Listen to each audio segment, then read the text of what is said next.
Today we got a story time of this spoiled kid who wrote an essay about how poor people deserve to be poor and then read it aloud in front of everyone in the class. Yeah, I'm as confused as you, dude. Leave a like in the video to claim your free nothing. And let's call the subscriber who sent in today's story, let's call him Harvey. That's the name of one of my dogs. Let's call him Harvey.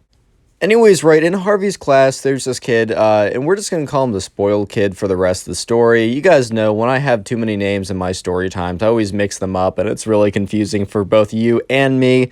But anyways, right, you might be thinking, why is this kid known as the spoiled kid? Because, like, obviously, after what happened in this story, everyone knew him as the spoiled kid. But he was known as the spoiled kid even before this event happened, and the reason why is pretty crazy as well. So basically, a couple years ago, because at this point, Harvey's in 5th grade, but back in 2nd grade, right, the spoiled kid got a grade that he didn't really like on his test, and he was very angry. So he got up in front of everyone in the class, ran up to the teacher, and said, "If you don't change my grade on this assignment, my daddy's gonna sue you. My daddy's a big shot lawyer, and you will lose all your money and be homeless and starve on the streets."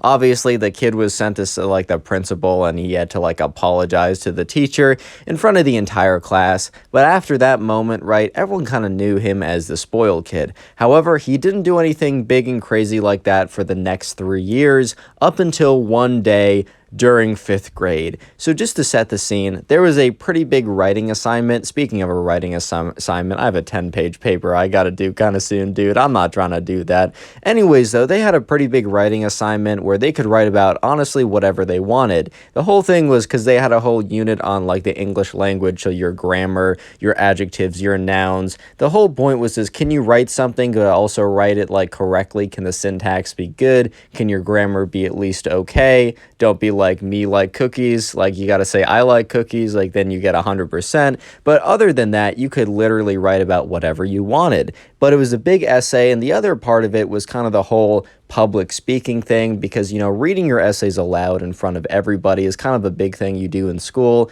or at least if you don't know that, it's going to be true, and unfortunately you're going to have to do it a lot more. So the teacher was like, you know what, let's get the grammar down, and then also get the public speaking down, get two birds with one stone, which, by the way, that's a bad analogy. Don't throw stones at birds, dude. But anyways, right, so there was a big essay, and you can write whatever you wanted. So let's just skip ahead to the day that the essay was read, because oh my god, was this crazy. So anyways, right, let's just skip ahead to the day where they had to read these aloud in front of everyone. So everyone was kind of nervous, to set the scene. There was some jitters because this was a pretty big assignment, and by the way, it's scary to read your paper in front of everyone. And eventually, it's Harvey, aka the subscriber's turn. He went up, and he wrote a paper about trains or something. I don't know, he likes trains. I don't know, dude. And, it was pretty good, and he was a little nervous, but he felt pretty good about that. But that's pretty run-of-the-mill, nothing that interesting. And then, the thing gets really interesting, right, when the spoiled kid goes up. So Harvey's just sitting in his seat. He is already gone at this point, so, he was chilling. He had I don't know, man, when I was, whenever I had to, read something or present something in front of everyone, as soon as I got mine out of the way, I was in, the best mood ever, and I sat back and relaxed, and Harvey was doing the same. And he watched as the spoiled kid, walked up to the front of the room, and what you were supposed to do with this assignment is you were supposed to say the title of your essay and then begin reading it. And let me just say that Harvey knew that he was in for quite the essay as soon as he heard the title of the story. The essay, so the spoiled kid went up there, he said, did a little clearing his throat. He's like, "Hello, I'm going to read you my essay. The title of my essay." Oh boy, dude, strap in. "The title of my essay is Why Rich People Deserve to Be Rich and Poor People Deserve to Be Poor." And at that point, right, Harvey was sitting there, and he's like, "Wait a minute, is there something in my ear? Is there something in my ear, dude? Because I definitely did not hear that right." He didn't just say what I thought he did. There's no chance. There's not a singular chance that he just said what I thought he did.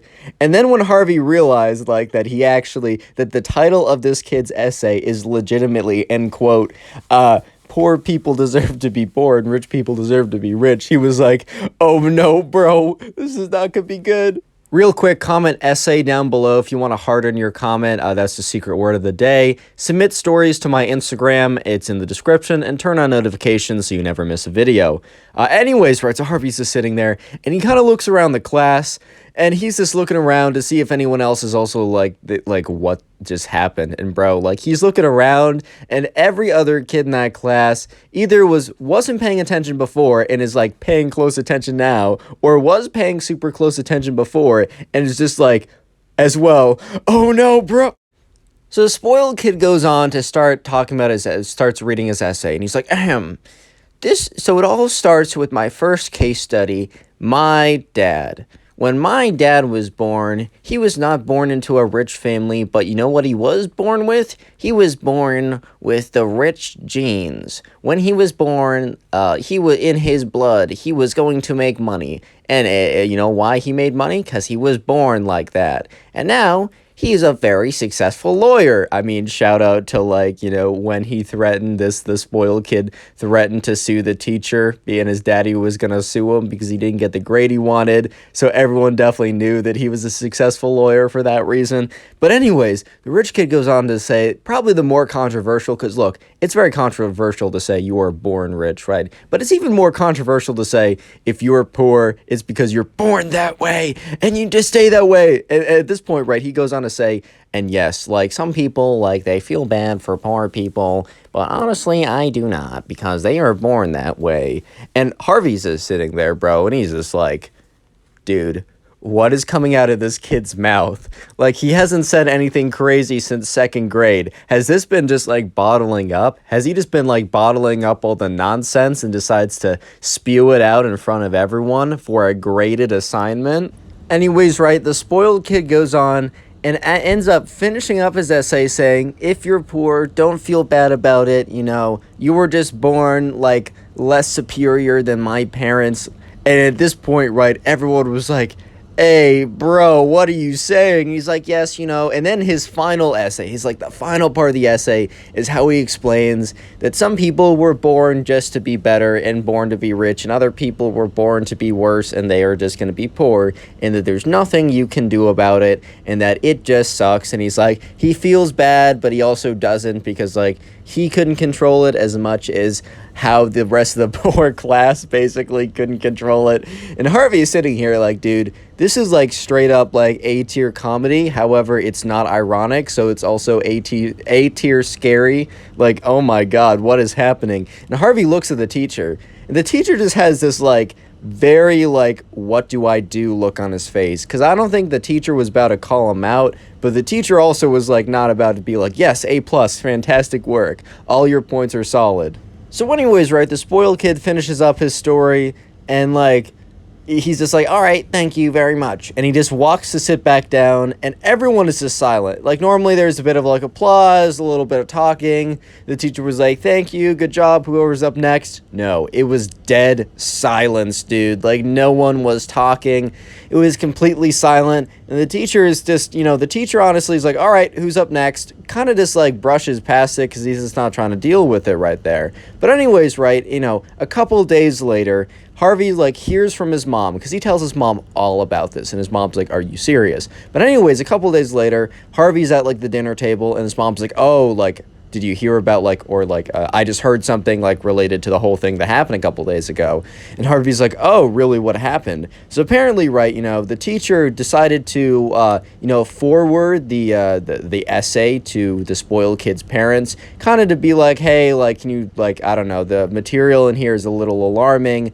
I don't necessarily know what to do. Like, I feel like this is something like you guys might want to handle. And apparently, right, the teacher got an email back from the parents, and the parents are like, can you highlight where the material here is harm or is like distressful or harming or like disturbing? Like, we're failing to see what's wrong with this essay.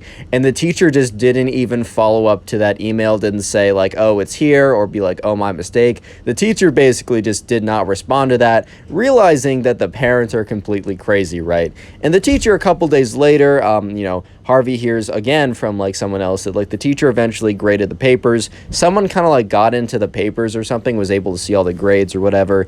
And apparently, right, you know, the teacher gave, you know, the spoiled kid a pretty decent grade because the grammar and the execution was good. However, he did write the teacher wrote a very long-winded comment on the side of the paper saying, hey, like, your grammar was perfect here. However, the material is very, like, disturbing to me. Here is why, if you want to talk about it later. And, yeah, so the spoiled kid actually got a good grade on that essay, even though what he wrote was terrifying and terrible. Click on the video on screen right now. I know you'll enjoy it. Just click it. Do it.